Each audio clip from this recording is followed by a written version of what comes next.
안녕하세요. 저는 성균관대에 합격한 김주원입니다. 반갑습니다. 저는 일반 편입을 했고 인강을 100% 들었고 그리고 학교랑 알바를 병행했습니다.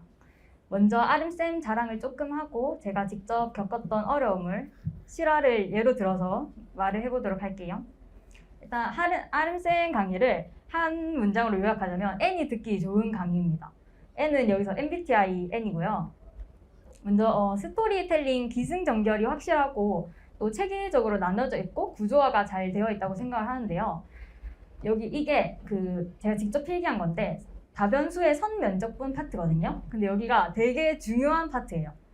되게 많이 나오고. 근데 여기서 선적분 그리고 스칼라 함수일 때, 벡터 함수일 때, 또 벡터 함수에서 패곡선일 때, 패곡선이 아닐 때 이런 식으로 쌤이 뼈대를 먼저 잡아주세요.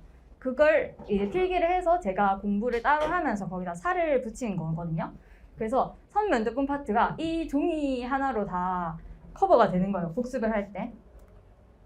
이건 다른 필기들인데 이거는 공수 내용인데 이제 N개 미방에서 이런 유형이 이거에 따라서 어떻게 풀 것이냐. 그리고 이거는 다변수의 최대 최소 부분에서 또 유형이 어떤 거에 따라서 어떻게 풀 것이냐를 이렇게 잘 정리를 할 수 있는 점이 좋은 것 같아요. 그리고 두 번째는 밴드인데요. 여기 쌤이 수학 질문할 수 있다고 많이 설명을 하셨는데 저는 이제 수학 질문도 그거지만 또 친밀감이 생긴다는 게 되게 좋은 장점인 것 같아요. 저는 인강을 들었으니까 이제 주변에 친구가 한 명도 없었거든요. 그래서 하루에 한마디도 안 할 때가 많았는데 이제 여기서 다들 친해지다 보니까 되게 내적 친밀감이 생기는 거예요. 이게 이제 건국대 시험 마치고 와서 올라온 그림들인데 시험을 마치면 막 와글와글 밴드로 모여들어요. 그래가지고 막 이 학교 미친 거 아니냐 막 이러면서 그 글들에 되게 위안을 얻거든요. 그래서 그런 점도 한아름 쌤만의 이게 차별화된 점인 것 같습니다. 그리고 이제 누적 복습을 중요하다고 말을 하시잖아요. 근데 저는 누적 복습을 실패한 케이스예요. 왜냐면 맨 처음에 제가 이해할 때는 누적 복습이라는 게 이제 까먹은 개념을 계속 외우고 반복한다라고 생각을 했는데 그 누적 복습의 제가 생각하는 의미는 문제를 많이 푸는 건 거예요. 일단 아름쌤이 한 5회독 이상은 해야 된다라고 강조를 하세요. 근데 저는 기본서 나중에 보니까 한 대체적으로 2, 3회독 돼 있더라고요. 그러면 어떤 문제점이 생기냐면 기본서 해독이 부족하면 그럼 기본서를 보충을 해야겠죠? 그러면 후반부에 기출 풀 시간이 부족해져요. 그래서 저는 기출을 사실상 몇 개 못 풀고 다 시험을 쳤고요.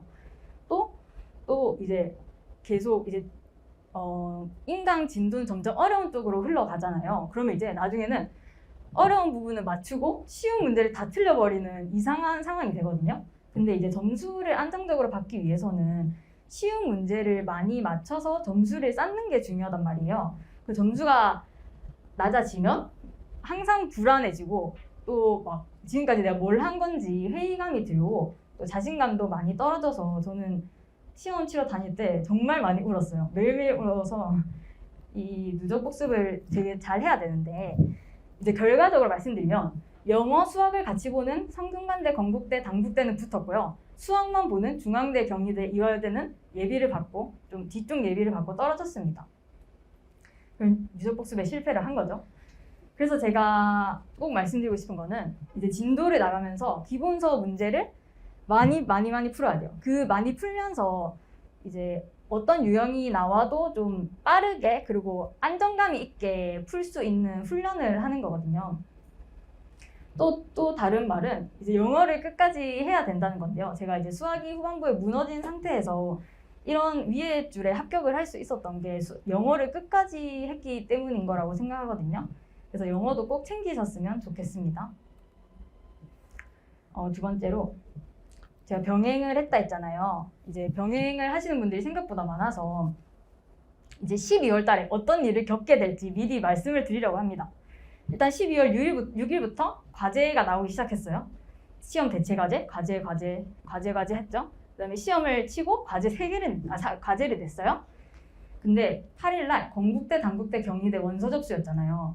근데 학교마다 원서 접수를 하니까 사실은 신경 쓸 게 되게 많거든요. 모집 요강도 읽어봐야 되고 서류도 준비해야 되고 과도 정해야 되고 결제도 해야 되고. 그래서 8일날 되게 공부를 거의 못했던 것 같아요. 9일날 이화여대 원서 접수를 했고 14일날 시험 치고 또 이틀 뒤에 시험 치고 중앙대 성균관대 원서 접수를 했고요. 17일날 또 과제 내고 성균관대 이제 자소서를 썼어요.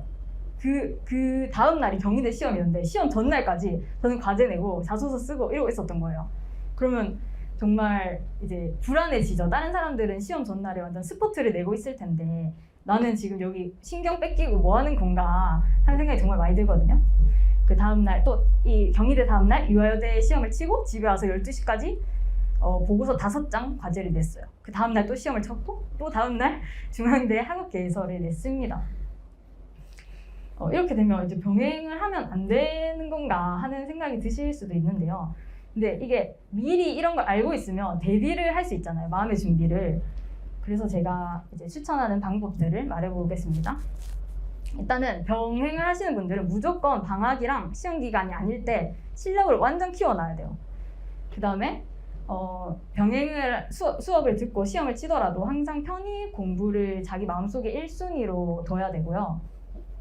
또 차라리 1학기에 학점을 많이 듣기, 학점 올려놓기. 왜냐면 2학기에는 이제 편의 공부에 집중을 해야 될 시기일 뿐만 아니라 성균관대랑 중앙대 같은 경우는 1학기까지만 성적을 요구를 해요. 그래서 1학기에 많이 듣는 게 중요한 것 같고요. 또 전공 수업보다는 교양, 온라인, 그리고 펜온패 이런 것들을 신청해서 좀 학점을 이제 빨아먹을 수 있으셨으면 좋겠습니다. 그리고 이과분들 같은 경우는 실험 수업은 절대 듣지 말라고 말씀을 드리고 싶어요. 일단 실험은 조별로 하기 때문에 수업에 절대 빠질 수가 없고요. 또 보고서를 내야 되죠. 그것도 시간이 많이 걸리기 때문에 시험 수업은 비추천합니다. 그리고 이건 제가 드리는 사소한 팁인데요. 과제를 할 때 이제 하루 공부를, 편의 공부를 다 끝내고 한 12시 넘어서 좀 제정신 아닐 때 하는 게 좋아요. 왜냐면 말짱한 머리를 이제 과제에 쓰기는 아깝잖아요. 그래서 저도 실험 보고서를 쓸 때 한 11시까지 독서실에 있다가 집에 와서 씻고 한 12시부터 3시간가량 보고서가 그냥 자면서 쓰고 냈던 것 같아요. 그리고 제가 인강이라고 말씀을 드렸는데 인강생들이 가장 부족한 부분이 실전에 대한 연습이에요. 이게 훈련이 안 돼 있거든요. 그래서 파이널 때 기출특강은 여건이 되시면 참여를 하셨으면 좋겠어요. 이게 한 교실 안에서 다른 사람들이랑 막 북닥거리면서 이렇게 시험을 치는 연습을 해봐야 실전에서도 할 수 있거든요. 근데 만약에 자기는 그 멀리 살거나 해서 현강을 들을 여건이 안 된다 하면은 그 유튜브에 수능 시뮬레이션이라고 있어요. 뭐 기침하는 소리, 다리 떠는 소리 이런 것들을 체험할 수 있는 그런 것들도 이용해서 최대한 이제 시험 치는 연습을 하시는 게 좋을 것 같습니다. 그 다음에 마인드 컨트롤도 되게 중요해요. 이걸 제가 초반에 못해서 초반에 친 시험을 좀 다 떨어졌거든요. 그래서 보면 여기 막 혼자 막 엄청 써놨어요. 뭐 다 맞춰야 한다, 잘 쳐야 한다, 아니 덜 실수한다, 덜 긴장한다. 뭐 이게 내 인생을 결정하는 유일한 길이 아니다. 완전 필사적으로 여기 이런 거에 말리지 않으려고 노력을 많이 했던 것 같아요. 이런 것들은 시험 치기 직전에 하면 그게 자기가 체화가 안 돼요. 그래서 이제 후반부에 그 기출을 풀기 시작하면서부터 열심히 연습을 하셔야지 시험 칠 때쯤에 잘 적응이 될 것 같습니다. 그리고 제가 그 전화랑 카톡으로 멘토링도 하는데 나중에 혹시 관심 있으신 분들 그리고 질문 있으신 분들은 1대1 상담할 때 와주시면 감사하겠습니다. 감사합니다.